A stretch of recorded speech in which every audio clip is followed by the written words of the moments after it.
High বন্ধুরা, বৈশাখী রান্নাঘরে আপনাদের সবাইকে স্বাগত। আশা করি সবাই ভালো আছেন, সুস্থ আছেন। আজকে আমি একটা নতুন রেসিপি আপনাদের সঙ্গে শেয়ার করতে চলে এসেছি, পনির বাটার মশলার রেসিপি। এই রেসিপিটি কিভাবে তৈরি করব সেটাই আপনাদের সঙ্গে শেয়ার করব। প্রথমে আমি পনিরগুলো কেটে নেব। পনিরগুলো আমি একটু বড় বড় করে কেটে নেব, একদম ছোট করব না। এই যে পনিরগুলো কাটা হয়ে গেছে। এবার একটা বাটিতে একটু লবণ দিয়ে জল গরম করে নেব।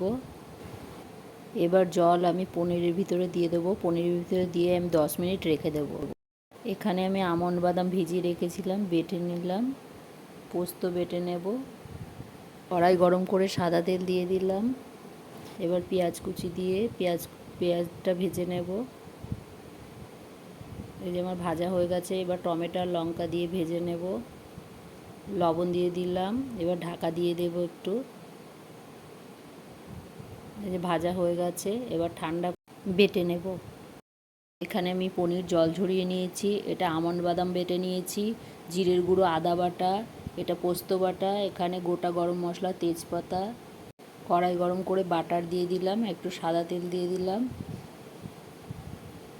এবার পনিরগুলো ভেজে নেব, হালকা করে ভেজে নেব, খুব একটা বেশি ভাজবো না পনিরগুলো। পনিরগুলো ভাজা হয়ে গেছে, তুলে নেব। গোটা গরম মশলা, তেজপাতা ফোড়ন দিয়ে দিলাম, আদা আর জিরে বাটা দিয়ে দিলাম।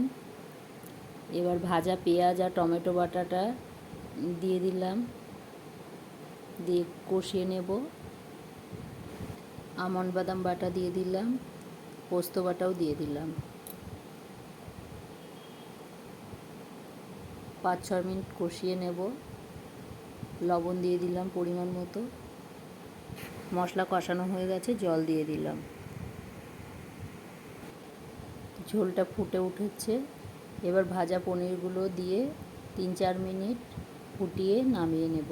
নামানোর আগে চিনি দিয়ে দিলাম আর গরম মশলা দিয়ে দিলাম।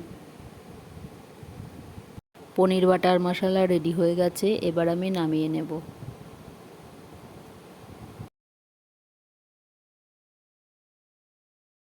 এই যে পনির বাটার মশলা নামিয়ে নিয়েছি।